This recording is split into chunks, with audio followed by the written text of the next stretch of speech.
Bismillahirrahmanirrahim. Assalamualaikum warahmatullahi wabarakatuh. Alhamdulillahi rabbil alamin. Wabihi nasta'inu ala murid dunya wad din.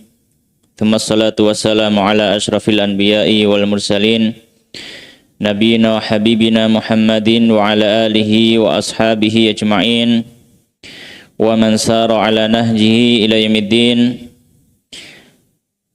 Amma ba'd. Allahumma subhanaka la ilma lana illa ma 'allamtana innaka antal alimul hakim. Wa tub 'alaina innaka antat tawwabur rahim. Allahumma faqihna fid din wa 'allimna ta'wil. Warzuqna al-ikhlas fil 'ilmi wal 'amal. Rabbi shrah li sadri wa yassir li amri.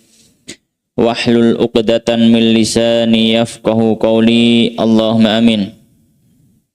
Ma'asyiral muslimin, jamaah rahimani wa rahimakumullah.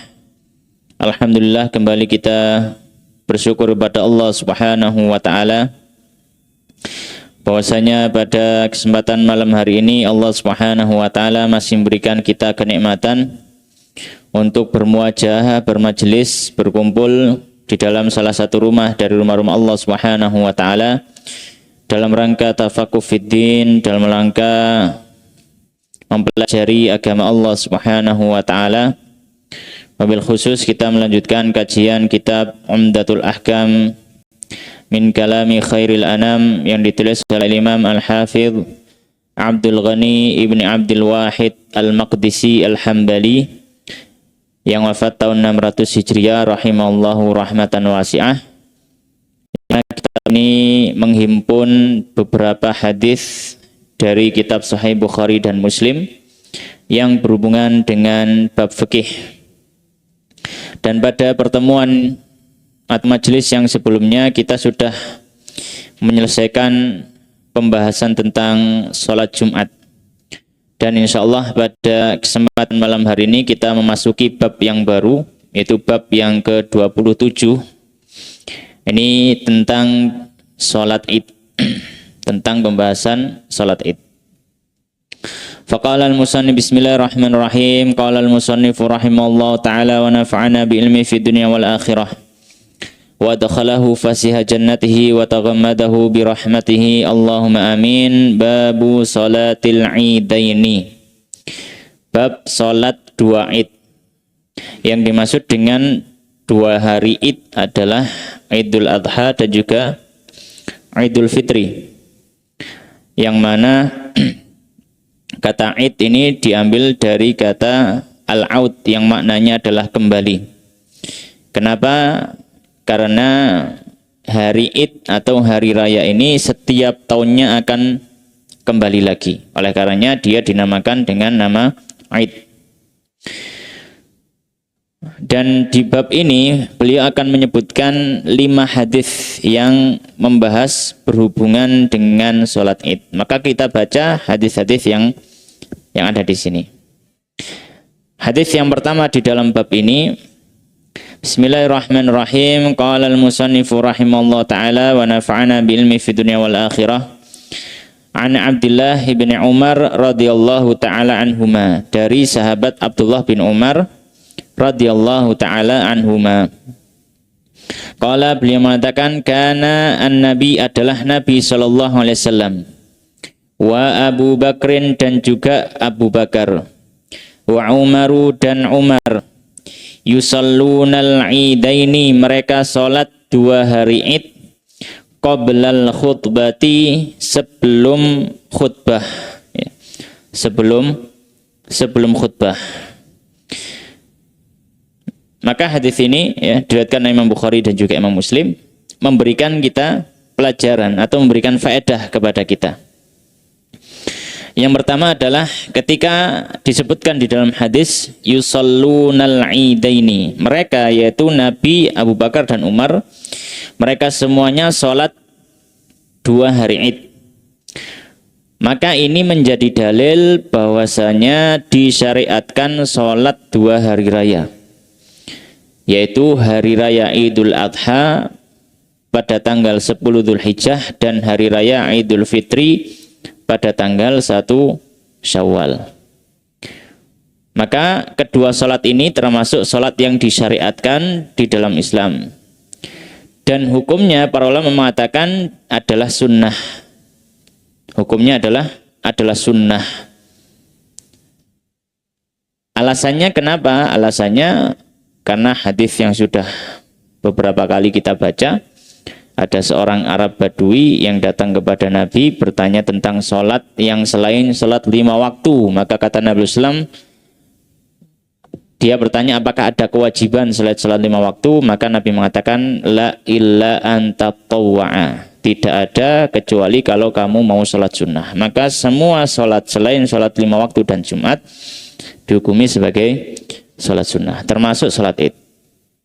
Dan para ulama juga menyampaikan sholat id bukan hanya sekedar sunnah saja, tapi ditambahi muakkadah, sunnah yang sangat ditekankan. Alasannya kenapa? Karena sholat id ini di sepanjang hidup Nabi SAW beliau tidak pernah meninggalkan. Dalam artian sejak disyariatkan sholat id, maka Nabi SAW setelah itu selalu melaksanakan sholat id dengan para sahabat. Ya.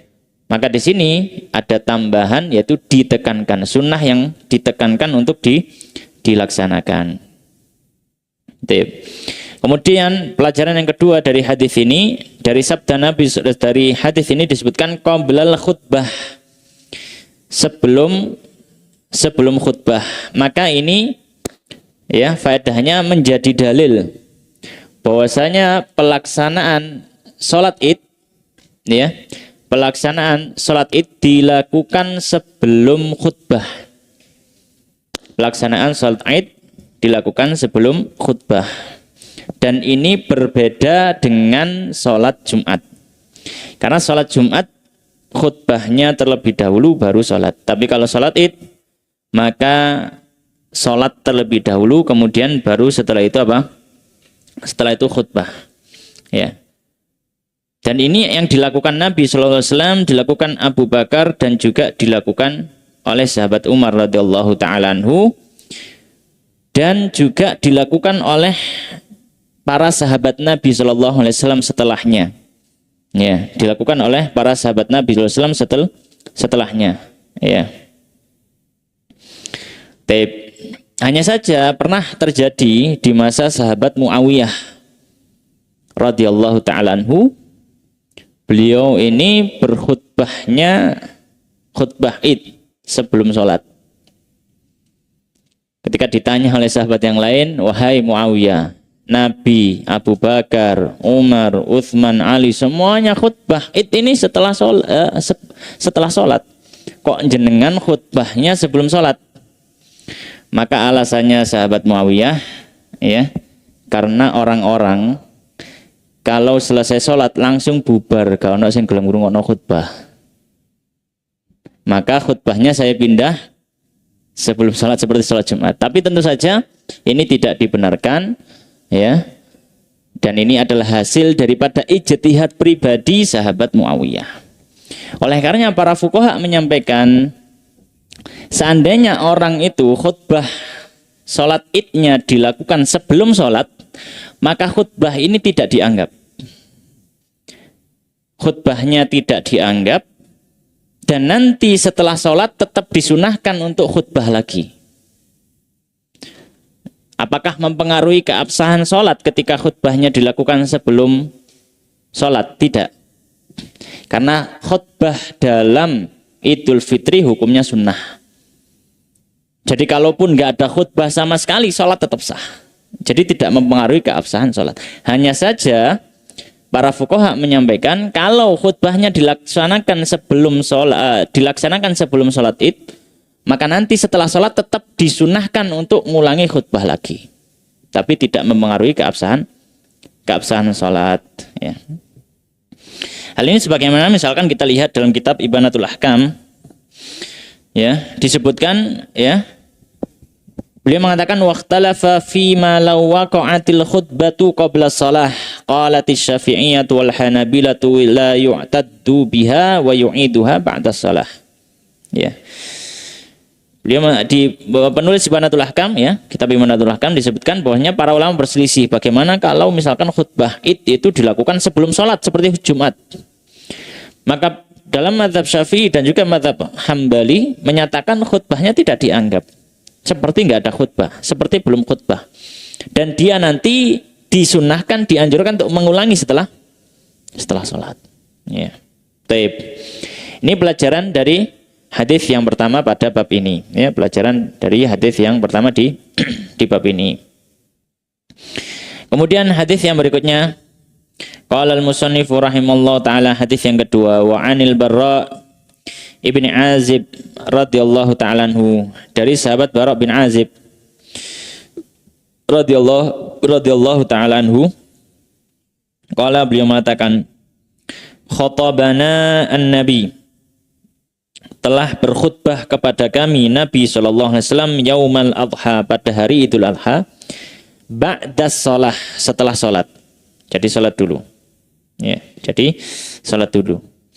Faqala, kemudian Nabi SAW menyampaikan, man, barang siapa sholat, yang dia sholat sholatana, bersama atau seperti sholat kita ini, wa nasaka, dan dia menyembelih nusukana, seperti sembelihan kami, faqad asaban nusuka, maka sungguh dia telah mendapatkan sembelihannya, maksudnya kurbannya. Ya. Waman nasaka, dan barang siapa yang menyembelih hewan kurbannya qabla salati, sebelum salat Id, fala nusuka lahu, maka tidak ada kurban baginya. Kemudian disebutkan, ya, faqala Abu Burdah ibn Niyar khalul Bara ibn Azib, maka berkata sahabat Abu Burdah bin Niyar, yang mana Abu Burdah ini adalah pamannya sahabat Bara bin Azib. Beliau bertanya kepada Nabi, ya Rasulullah, wa Rasulullah, ini sesungguhnya aku nasaktu syati, sudah menyembelih kambingku, maksudnya kurban, qabla sholati, sebelum sholat Id. Jadi beliau ini melapor kepada Nabi ketika diberitahu Nabi bahwasanya kurban itu disembelih setelah sholat. Maka ada seorang sahabat ini yang menyatakan, kurban saya sudah terlanjur disembelih sebelum sholat, wahai Nabi. Wa araftu, dan aku mengetahui, kata sahabat tadi, annal yauma, bahwasanya hari ini adalah yaumu aklin wa syurbin, hari untuk makan dan minum, hari Idul Adha. Wa ahbabtu, dan saya senang, antakuna syati, ketika kambingku itu adalah awwala ma yudbahu, adalah sembelian pertama yang disembelih fi baiti, di rumahku. Jadi saking semangatnya, karena dianggap hari Idul Adha berarti hari makan-makan, maka sebelum semuanya nyembelih, dia sudah nyembelih duluan, saking semangatnya. Maka kata beliau, fadzabahtu syati, oleh karenanya saya akhirnya menyembelih kambing saya. Ya, wa taghadzaitu qabla an atiyas shalah, dan saya sudah sarapan, sudah makan kambing saya tadi, qabla an ati, sebelum saya datang as-sholata, ke salat Id ini. Faqala, maka Nabi SAW menyatakan, syatuka syatu lahmin, kambingmu tadi itu adalah kambing daging. Apanya kambing daging? Maksudnya adalah sah sembelihannya, bisa dimakan, tidak ada masalah, tapi tidak mendapatkan pahala kurban. Kenapa? Karena disembelih sebelum waktunya. Ya. Maka menyembelih hewan itu ada batas waktu, ya, menyembelih hewan kurban ada batas waktu. Qala, kemudian dia mengatakan, yaitu sahabat Abu Burdah tadi mengatakan, ya Rasulullah, ya Rasulullah, fa inna indana, sesungguhnya kami memiliki inakon. Inak itu kambing kecil, kambing yang masih kecil.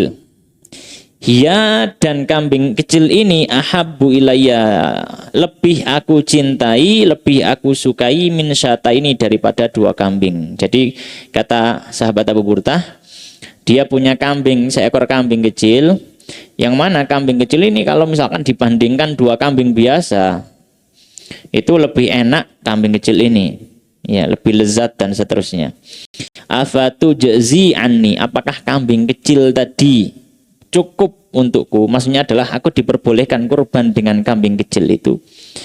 Qala, maka Nabi Islam mengatakan, "Na'am, iya, kamu boleh kurban dengan kambing kecil itu, walan tajziya, dan tidak mencukupi an ahadin ba'daka, bagi seorang pun setelahmu. Jadi ini khusus buat kamu saja." Ya.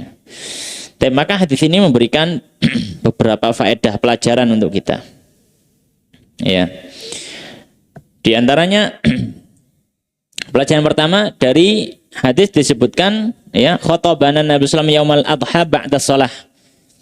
Maka lafadz hadis ini adalah dalil bahwasanya khutbah Id itu dilakukan setelah sholat.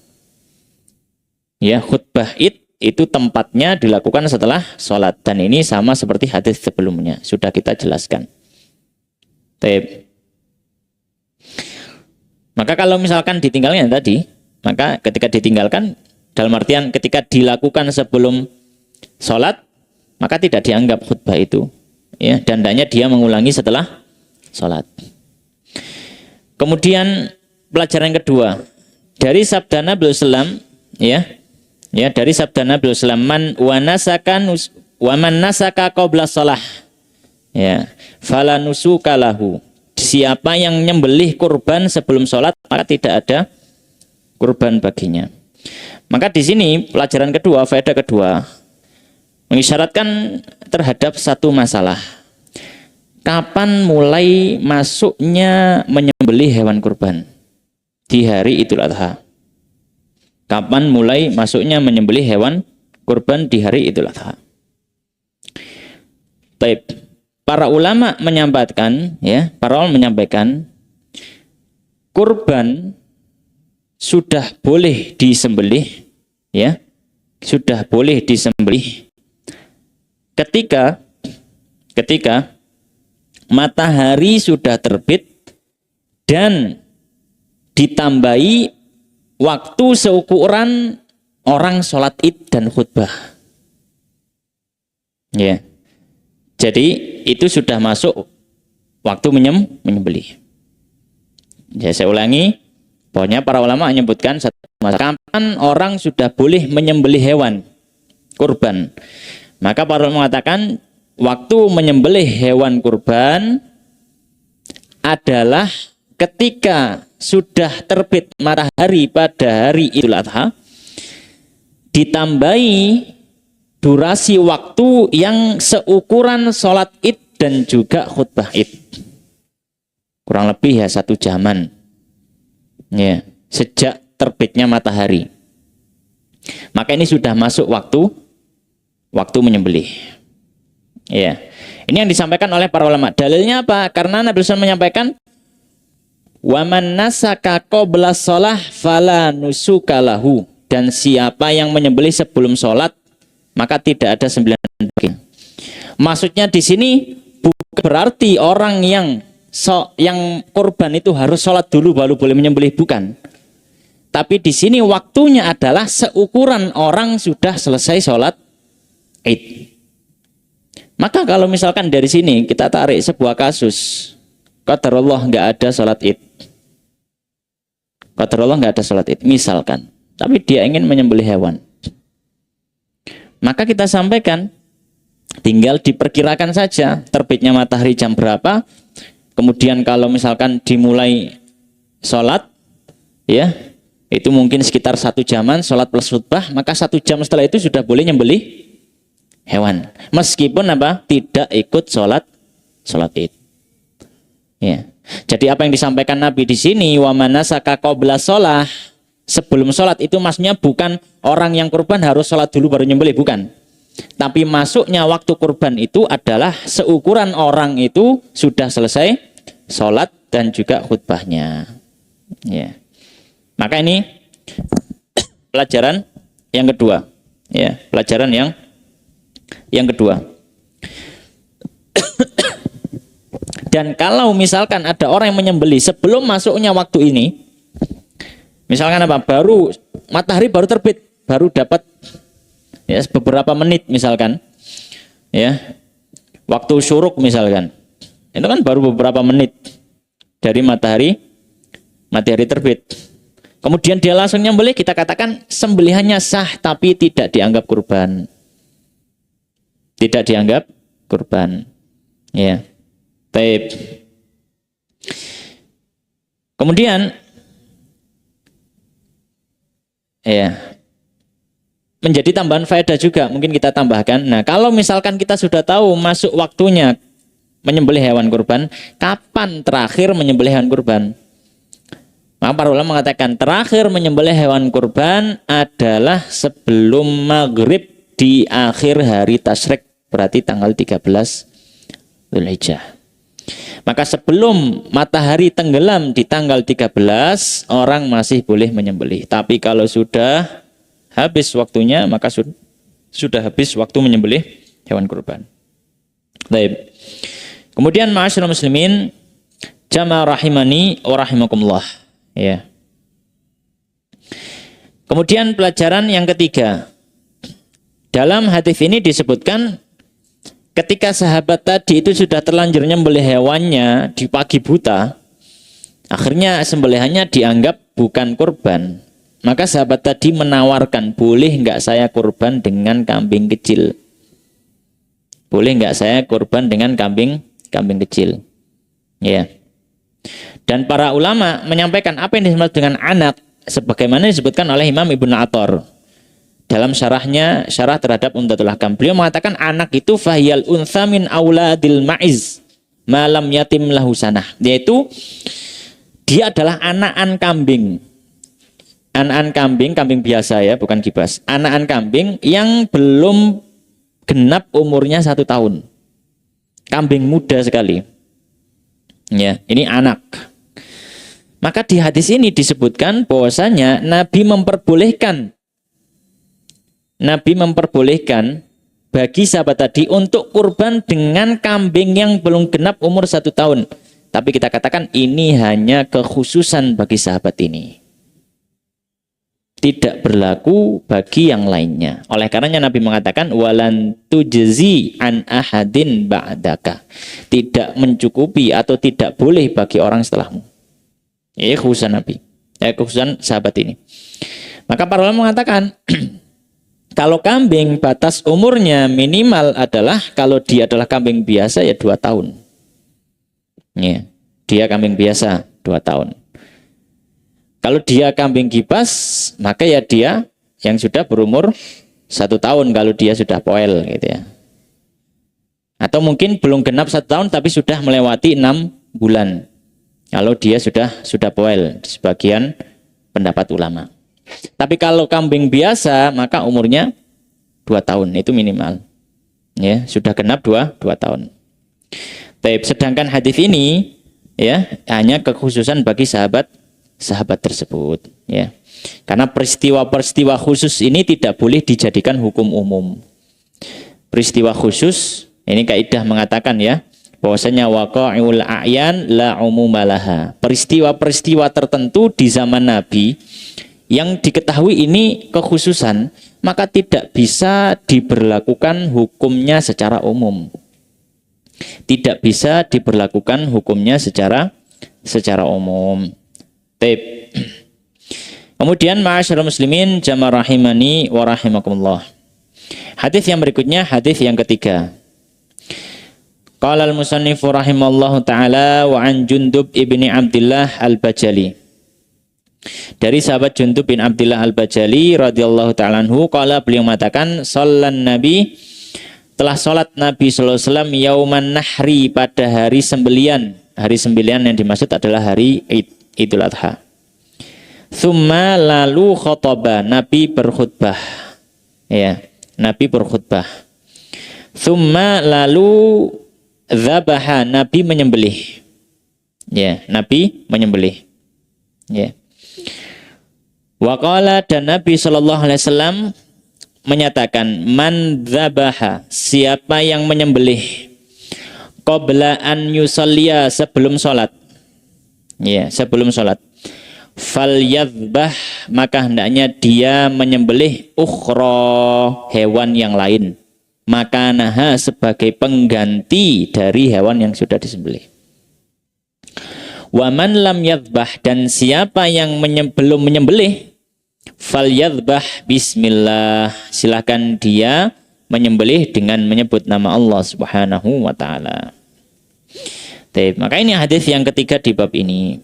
Ada beberapa pelajaran yang bisa diambil dari hadis ini. Pelajaran yang pertama, hadis ini memberi dalil seperti hadis sebelumnya bahwasanya khutbah Idul Adha dan Idul Fitri dilakukan setelah sholat. Penekanan lagi.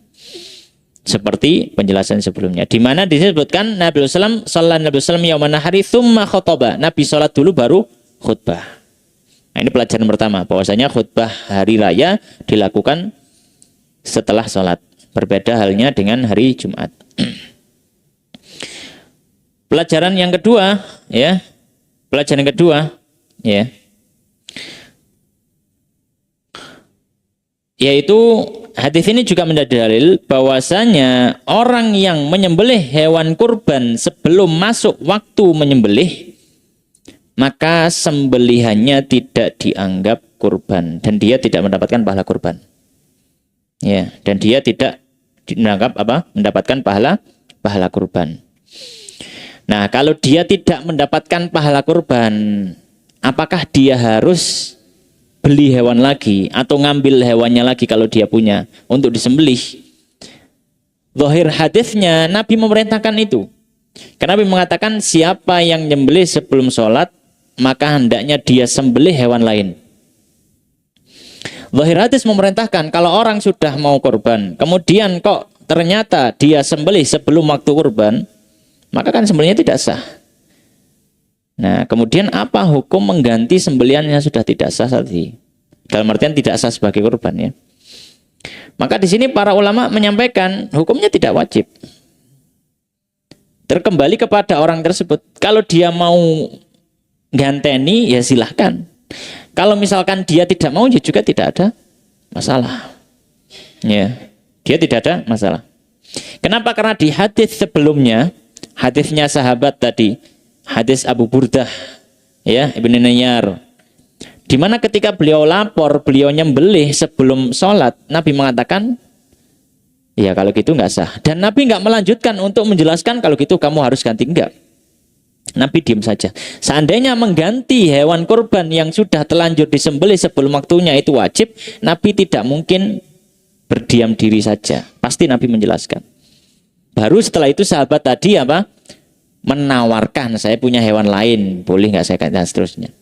Maka perintah yang ada di hadis ketiga ini, perintah untuk mengganti hewan kurban yang tidak sah jadi kurban, itu sifatnya hanya anjuran saja. Kalau mampu atau kalau mau. Kalau tidak mau atau tidak mampu, ya tidak usah mengganti. Kalau sudah terlanjur disembelih, ya silakan dimakan, dinikmati. Atau mungkin disedekahkan, nggak dapat pahala kurban, tapi insya Allah dapat pahala sedekah. Ya. Jadi pintu kebaikan banyak, gitu ya. Jangan sampai gagal kurban terus marono sudah berputus asa, berkecil hati, enggak. Pintu kebaikan banyak. Ya, sangat banyak sekali. Ya.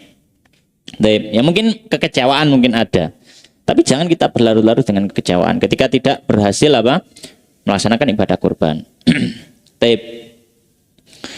Oleh karenanya di sini perintah Nabi ini kemungkinannya ada dua. Kemungkinan yang pertama, Nabi memerintahkan ini bagi yang kurbannya kurban nazar. Orang nazar kurban. Soalnya kalau kurbannya itu karena sebab nazar, kurbannya wajib. Kurban itu kan hukumnya asalnya sunnah. Tapi bisa jadi kurban ini jadi wajib ketika diiringi dengan nazar. Diiringi dengan nazar. Maka kalau diiringi dengan nazar, maka dia harus wajib mengganti karena dia belum selesai melaksanakan nazarnya. Ini kemungkinan pertama perintah Nabi di sini. Kemungkinan yang kedua, perintah Nabi di sini tidak berindikasi wajib, tapi hanya arahan, anjuran, siapa yang mau gitu saja. Ya. Ini pelajaran yang kedua, ya. Ini pelajaran yang kedua.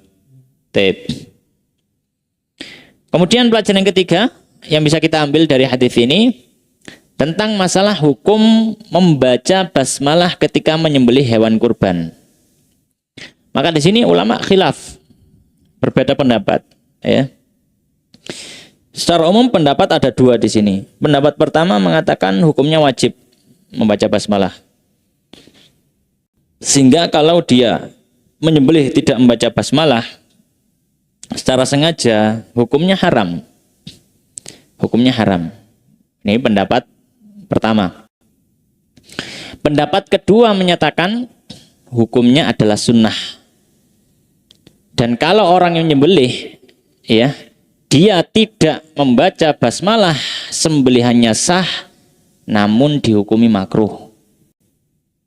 Namun dihukumi makruh. Pendapat kedua ini pendapatnya Imam Syafi'i. Ya, pendapatnya Imam Syafi'i. Ya, adapun hadis ini falyadzbah bismillah, perintah, maka hendaknya sembelih dengan menyebut nama Allah. Maka kalau menurut ulama Syafi'iyah ini dibawa ke ranah anjuran bukan kewajiban. Ya. Dibawa ke ranah anjuran bukan kewajiban. Sehingga kalau ada orang yang tidak membaca basmalah ketika dia menyembelih, sembelihannya tetap sah. Ya. Dan tidak dihukumi haram. Tidak dihukumi haram, tapi dihukumi makruh tadi. Ya, alasannya apa? Ya. Di antara alasan ada beberapa alasan, tapi alasan yang paling mudah saja, ya, yang paling sederhana yang disebutkan, bahwasanya kurban ini, bahwasanya sembelian itu sah meskipun yang nyembelih bukan orang Muslim, ahli kitab, Nasrani, Yahudi, dan kita tidak memastikan ketika mereka itu menyembelih apakah membaca Bismillah, tapi sembelian mereka halal. Ya, maka di sini basmalah ini sifatnya adalah keanjuran. Ya, sifatnya adalah apa? Keanjuran. Seandainya dia sebuah kewajiban, bahkan harusnya orang Nasrani juga harus diperintahkan untuk basmalah. Ya. Tapi Tuhan mereka kan tiga. Bisa menyebut yang mana kan gitu. Ya. Tapi ya tetap disahkan sembelihan mereka. Maka di sini kita ketahui bahwasanya mengucap basmalah ini adalah sebuah kesunahan dalam menyembelih yang kalau ditinggalkan maka dimakruhkan. Maka perintah ini falyadzbah bismillah ini sifatnya adalah perintah yang sifatnya sunnah atau keanjuran. Wallahu taala alam. Kemudian hadis yang berikutnya. Hadis yang keempat, qala al-musannifu rahimallahu taala wa an Jabir, dan dari sahabat Jabir radhiyallahu taala anhu qala, beliau mengatakan syahidtu, aku menyaksikan ma'an Nabi, bersama Nabi sallallahu alaihi wasallam yaumal idi, pada hari Id. Maknanya hadir bersama Nabi di hari Id. Fabada abis salah, maka Nabi mulai salat. Qoblal khutbah, sebelum khutbah. Bila adzanin wala iqamatin, tanpa ada adzan, tanpa ada iqamah. Summa, kemudian qoma, Nabi berdiri mutawakkian, dengan memegangi atau bersandar ala Bilalin, kepada Bilal. Jadi megangi Bilal. Fa'amara bitaqallahi ta'ala, kemudian Nabi memerintahkan manusia untuk bertakwa kepada Allah Subhanahu wa taala.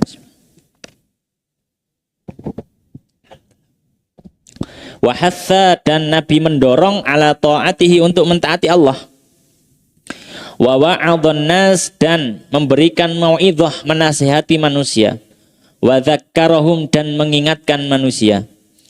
Tsumma madha, kemudian Nabi berjalan. Hatta, hingga atan nisa, datang kepada para wanita. Fa wa'adhahunna, lalu Nabi menasihati para wanita. Wa dzakkarahunna, dan mengingatkan para wanita. Wa qala, lalu Nabi sallallahu alaihi wasallam bersabda, ya ma'syaron nisa, wahai para wanita, tasaddaqna, sedekahlah kalian. Fa innakunna, sesungguhnya kalian itu aktsaru hatabi jahannam, adalah yang paling banyak menjadi bahan bakar neraka. Maksudnya yang banyak masuk ke dalam nerakanya Allah itu adalah para wanita. Ya.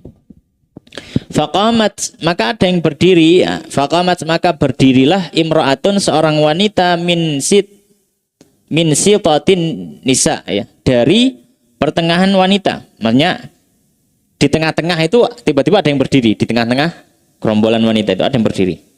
Ya. Saf'aul khaddaini, ya, yang pipinya ada noda-noda hitam. Faqalat, lalu perempuan tadi mengatakan, lima ya Rasulullah, kenapa wahai Nabi? Ya, kenapa? Maka mempertanyakan wanita ini, kenapa wanita kok menjadi penghuni neraka yang banyak, cukup banyak atau mungkin mayoritas? Mengapa? Faqala, maka kata Nabi Sallam, li'anna kunna, karena kalian itu wahai para wanita, tukfirna syakah, banyak sambatan. Sing kata sambatan ibu-ibu napa bapak nggih. Ya, insyaallah sami ya, insyaallah sami. Tapi kata Nabi, karena kalian banyak mengeluh. Banyak mengeluh. Ya. Wa takfurnal ashir, dan kalian kufur terhadap para suami. Ya, kalian apa? Tidak berterima kasih, tidak bersyukur terhadap para suami. Ini kata Nabi di antara sebabnya. Di antara apa sebabnya? Ya. Yang pertama adalah karena gelek sambatan. Yang kedua kurang bersyukur. Ya, nah ini peringatan juga bagi kita semua. Termasuk juga bapak-bapak dan ibu-ibu wabil khusus. Janganlah kita bermudah-mudahan untuk sambat. Ya. Kita lebih baik istighfar saja. Kalau lisan kita wis mulai kudu sambat, ganti istighfar. Astagfirullah. Atau zikir yang lain. La ilaha illallah. La hawla wa la quwata illa billah. Itu memang sambatan gitu. Ganti zikir. Atau ketika kita tidak bersyukur pada suami, maka dilatih untuk berterima kasih kepada suami. Ya. Taib. Kemudian qala, ya, perawi mengatakan faja'alna yatasaddaqna, maka mulailah para wanita ini bersedekah. Min huliyihinna, dari perhiasan mereka. Yulqina, mereka lemparkan perhiasannya fi thawbi Bilalin, di bajunya Bilal. Jadi Bilal ini nadai. Wong wedok-wedok nek ana sing ali-aline cepot, gelangi cepot, binggele cepot, kalungi cepot diuncalno. Ngeten.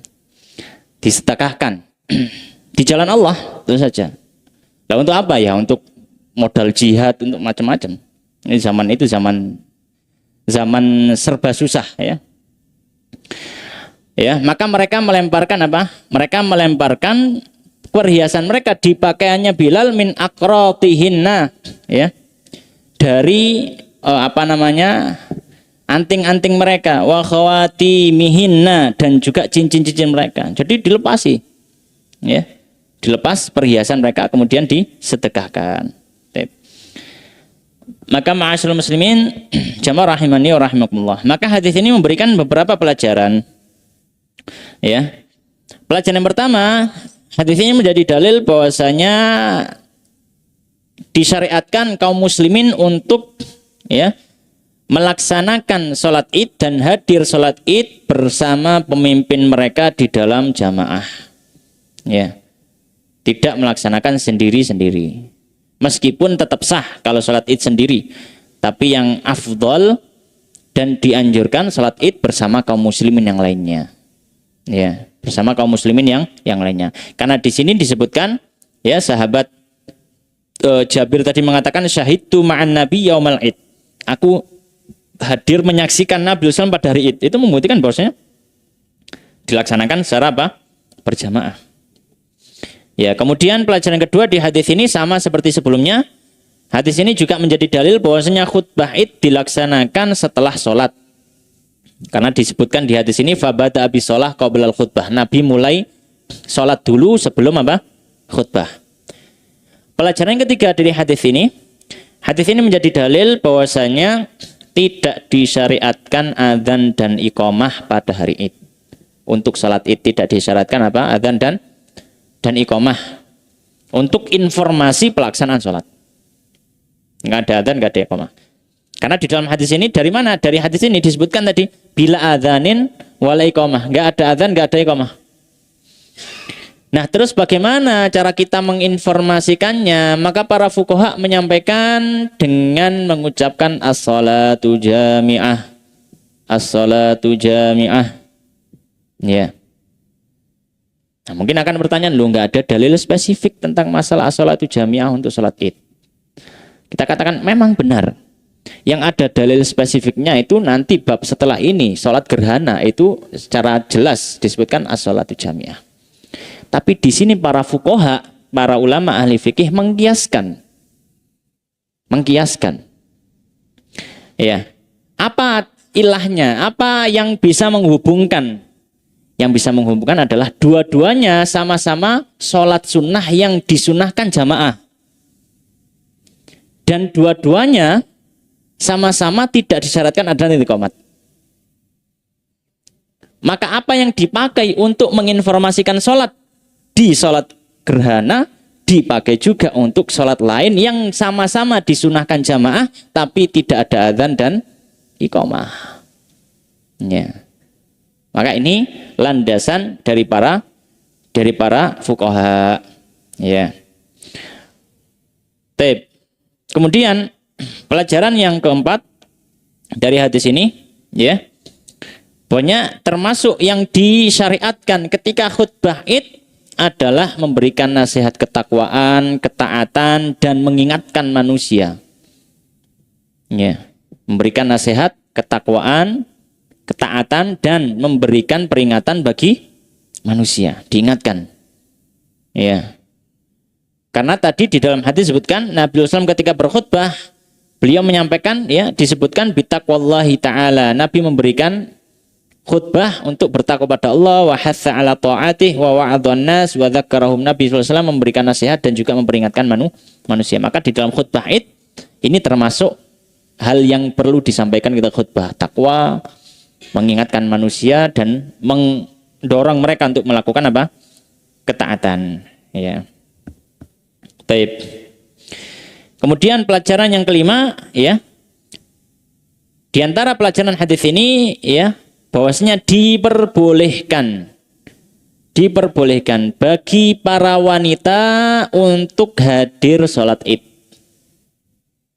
bersama dengan jamaah. Diperbolehkan bagi para wanita untuk hadir sholat Id, namun dengan beberapa syarat.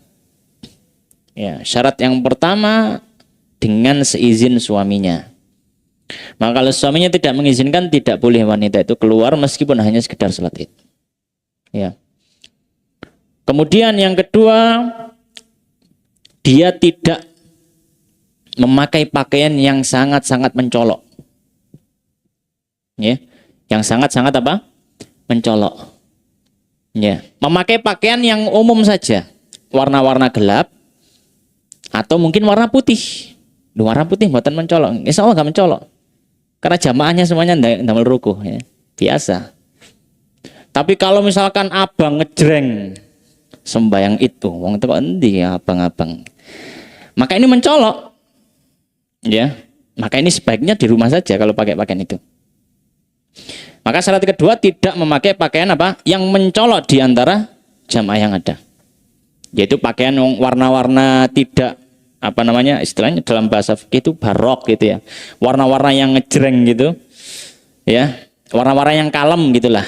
Warna-warna apa namanya yang kalem, ya, atau mungkin warna putih nggak ada masalah. Tapi syarat kedua, syarat yang ketiga, tidak boleh memakai wangian. Tidak boleh memakai wangian, ya. Maka kalau misalkan dia memakai wangian, sebaiknya salat di rumah saja, salat sendiri. Kemudian yang berikutnya harus dengan menutup aurat, ya, harus dengan menutup aurat. Ya, jangan sampai apa? Datang ke tempat sholat dengan aurat yang terbuka. Dengan aurat yang terbuka. Bahkan di dalam mazhab Syafi'i itu, ya, kalau dia itu wanita yang cantik, dimakruhkan ikut sholat id. Kenapa? Karena di situ tempat ngumpulnya orang. Ya, mazhab Syafi'i agak ketat dalam masalah ini. Nah, kalau mau datang ya tutupi wajah juga sekalian. Ya, tutupi apa? Wajah juga sekalian. Ya pakai masker atau apa, mungkin nggak cadarnya pakai masker, nggak ada masalah. Sehingga wajahnya tidak dilihat oleh kaum muslimin. Ya. Tapi kalau sudah wanita ibu-ibu sampun sepuh ya monggo mawon gitu ya. Tapi kalau yang ini masih muda gitu ya, maka ini sebaiknya ditutup. Ya, dan fuqaha Syafi'i menyampaikan ya bahkan dimakruhkan datang di rumah saja. Ya, di rumah saja. Baik. Kemudian pelajaran terakhir di hadis ini, pelajaran yang keenam, ya, bahwasanya di antara amalan yang bisa menyelamatkan dari api neraka adalah sedekah. Bahkan dalam satu hadis Nabi SAW menyampaikan, ittaqun nar walau bisyikki tamroh. Hindarilah api neraka meskipun hanya secuil dari sepotong kurma atau satu butir kurma. Satu butir kurma dibagi dua, itu bisa menyelamatkan orang dari api neraka ketika disedekahkan kepada yang lain. Maka termasuk amal yang bisa menghindarkan diri dari siksa neraka adalah apa? Sedekah. Mungkin adzan terlebih dahulu, kemudian kita lanjutkan hadis berikutnya.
Baik, kita lanjutkan hadis yang terakhir di bab ini, yaitu hadis yang kelima.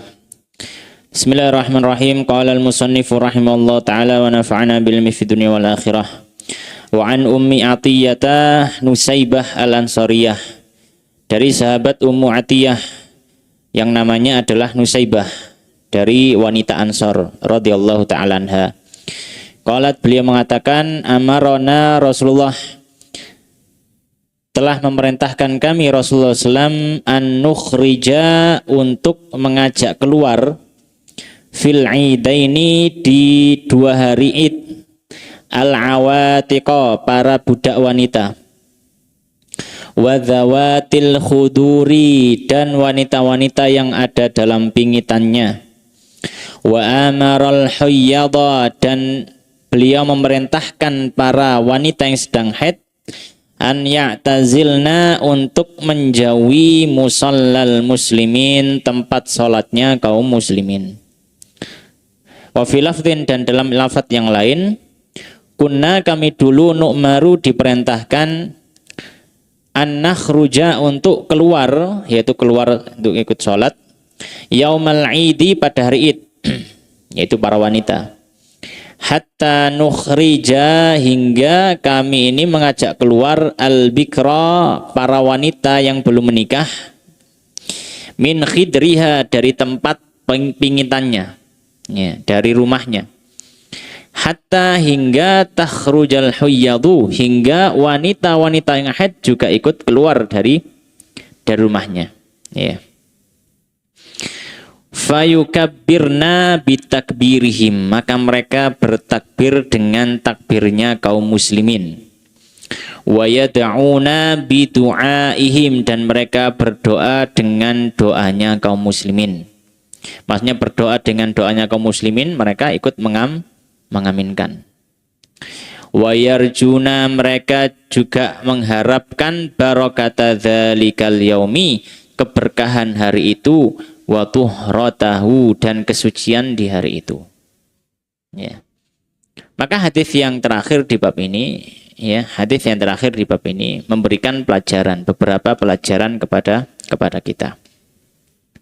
Yang pertama bahwasanya hukum asalnya wanita diperbolehkan untuk keluar dari rumahnya dan hadir salat Id bersama kaum muslimin.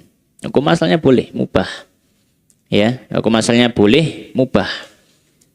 Bahkan para ulama menyampaikan disunahkan. Ya, disunahkan. Ya.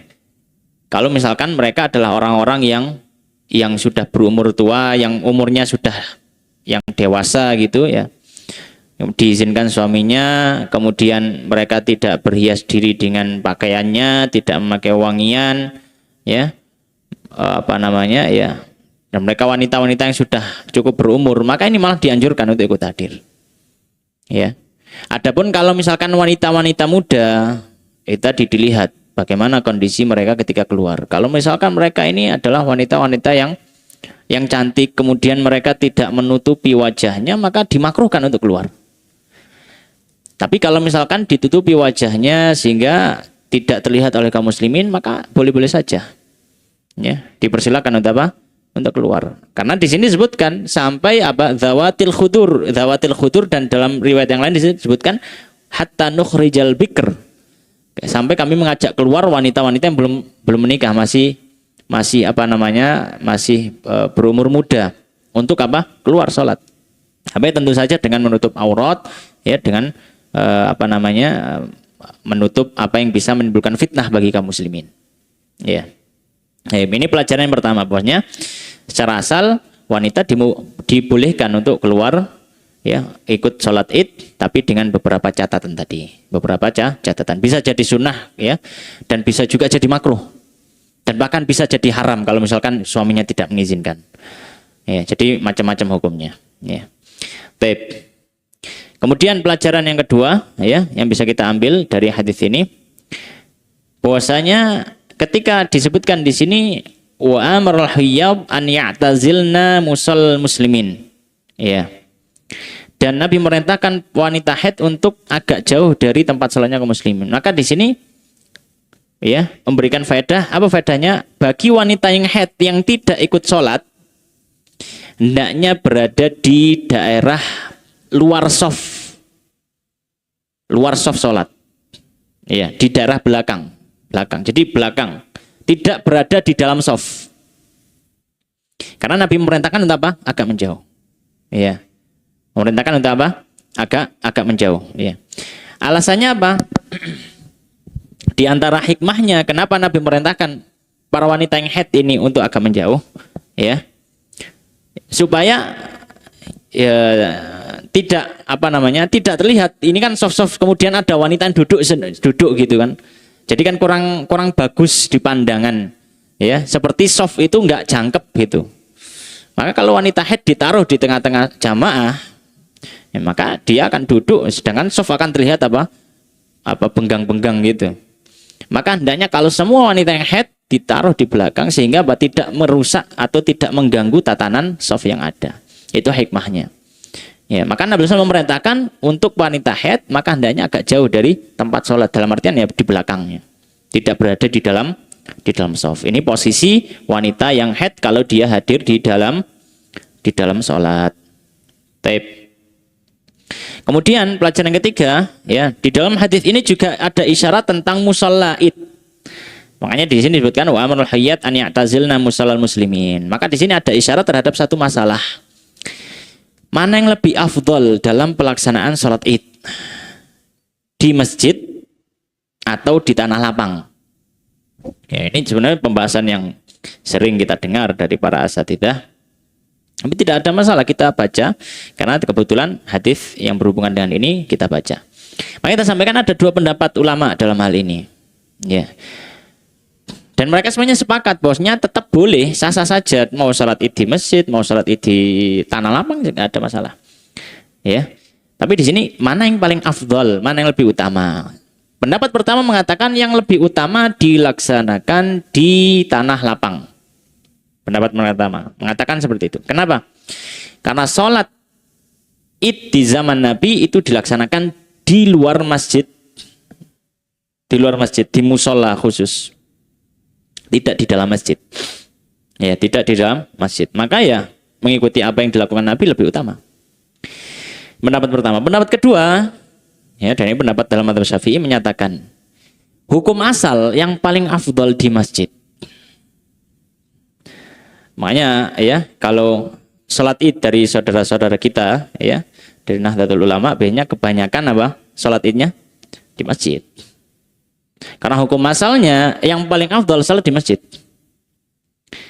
Kenapa yang lebih afdal salat di masjid? Karena keumuman sabda Nabi Islam ahabbul biladi ilallahi masajiduha. Ya. Bahwasanya tanah yang paling dicintai Allah, yang paling diberkahi Allah itu ya masjid-masjid dari semua bagian bumi ini.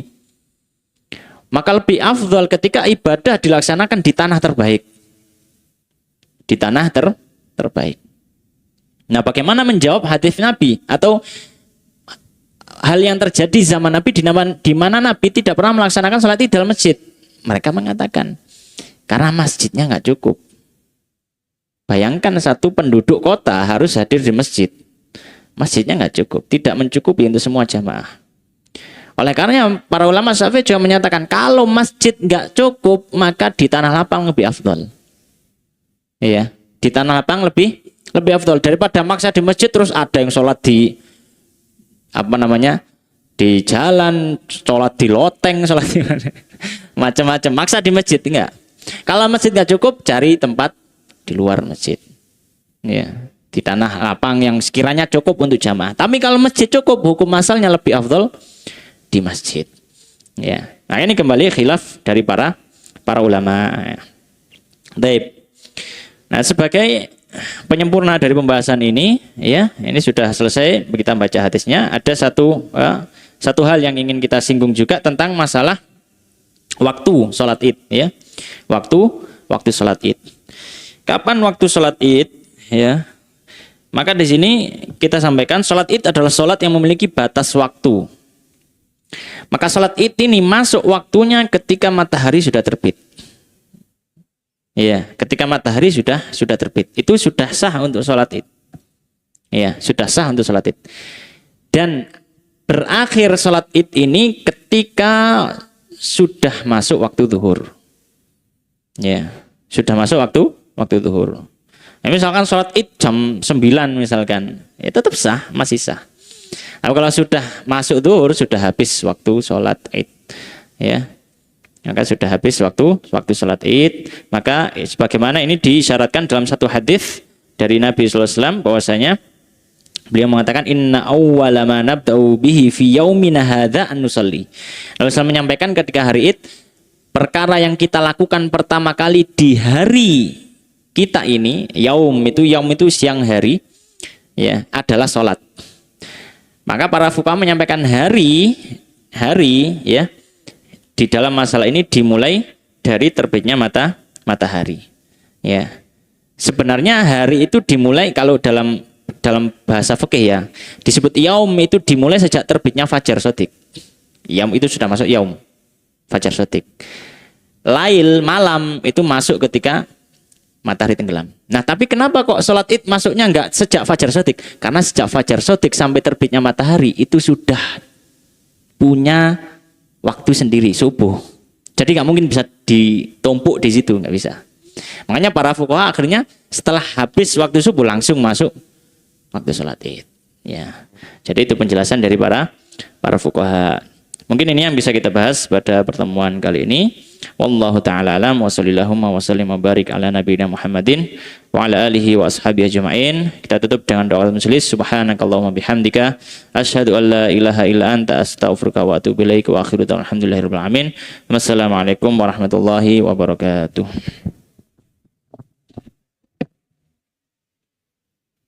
Oh, ada pertanyaan? Monggo. Korban nggih.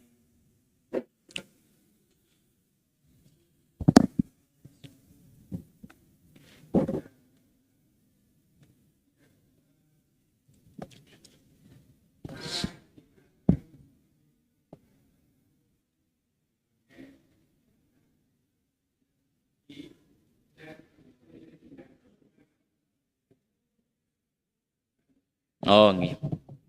Nggih. Baik, untuk pertanyaan yang pertama. Ya. Tentang masalah apakah perlu menyebutkan nama pengkurban ketika menyembelih hewan kurbannya, nggih. Ketika menyembelih hewan kurbannya. Maka di sini tergantung kepada maslahat. Hukum asalnya sah-sah saja tidak menyebutkan. Yang penting kalau dia menyembelih sendiri, ya, kalau misalkan dia menyembelih sendiri, nggak perlu disebutkan oleh panitia, secara asal sah-sah saja. Cuma kan mungkin untuk syiar ya, untuk syiar barangkali sebagai motivasi bagi yang lain atau bagaimana, syiar diinformasikan bahwa ini hewannya fulan tuh fulan. Atau misalkan dia nggak ikut nyembelih, di sini ada beberapa hewan, dia nggak tahu hewan yang mana, nah, perlu di situ perlu apa? Perlu diinformasikan. Jadi secara asal, ya secara asal. Hukumnya tidak wajib untuk menyebutkan, tapi kalau melihat ada kemaslahatan yang ada di situ, misalkan kalau nggak disebutkan, yang punya hewan nggak tahu sehingga dia nggak ikut datang melihat hewannya disembelih, maka hendaknya disebutkan.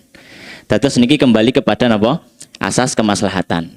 Kalau ada yang lebih maslahat ya silakan disebutkan. Tapi kalau misalkan dia nyembelih sendiri, dia tahu dan dia cuma sendiri misalkan dia nggak bawa kambing sendiri, dia nggak perlu disebutkan juga nggak ada masalah. Tapi kalau sapi kan punya beberapa orang, kadang orangnya juga nggak tahu sapi saya yang mana gitu. Jadi seperti itu. Kemudian tadi yang kedua tentang ayat, nggih. Sebentar saya ini ayatnya dulu. Yadkurismallahi sebentar nggih. Nggih, saya paham maksudnya itu yang tentang ayat nggih. Nah, ini nggih. Baik, surat Al-An'am ayat 121. Allah menyampaikan wala taqulu mimma lam yudhkarismullahi alaihi wa innahu lafiskun. Ngoten nggih ya. Dan janganlah kalian makan dari apa yang tidak disebutkan nama Allah di situ. Wa innahu lafiskun, ya. Dan bahwasanya hal itu adalah sebuah kefasikan, ya. Hal itu adalah sebuah kefasikan. Maka ulama yang berpendapat bahwasanya tidak ada kewajiban dalam artian Hukum asalnya kalau tidak disebutkan nama Allah, maka dia tetap halal. Itu menyampaikan ayat ini berhubungan ketika orang-orang jahiliyah itu menyembelih tidak menyebut nama Allah tapi menyebut nama selain Allah. Sehingga keharamannya bukan karena tidak menyebut nama Allah, tapi yang disebut adalah Tuhan-Tuhan selain Allah. Sehingga apa? Sehingga ya ini sembelihan berarti kurban kepada selain Allah. Nah, kalau kurban selain Allah maka dia hukumnya maitah. Maitah niku bangke. Itu jawaban ulama yang berpendapat bahwasanya menyebut nama Allah ini membaca basmalah ketika berkorban itu hukumnya sunnah. Dalam artian kalau tidak dilakukan sembelihan tetap sah. Ya. Nah, kalau ulama yang berpendapat wajib kalau nggak disebutkan ya haram. Ya di antara pegangannya ya ayat ini juga beberapa hadis yang lain. Ya, tapi ya ini kembali kepada masing-masing saja. Ya, jadi itu jawaban dari ulama yang berpendapat bahwasanya tidak wajib hukumnya menyebut nama Allah tapi disunahkan. Sehingga kalau tidak menyebut nama Allah sembelihannya tetap sah atau tetap halal. Ngoten nggih kurang lebihnya. Wallahu taala alam. Nggih, enten malih. Nggih, ngapunten niku mboten sempat. Kalau tidak ada kita tutup dengan doa kafaratul majelis. Subhanakallahumma bihamdika asyhadu an la ilaha illa anta astaghfiruka wa atubu ilaik wa akhiru da'wana alhamdulillahirabbil alamin. Assalamualaikum warahmatullahi wabarakatuh.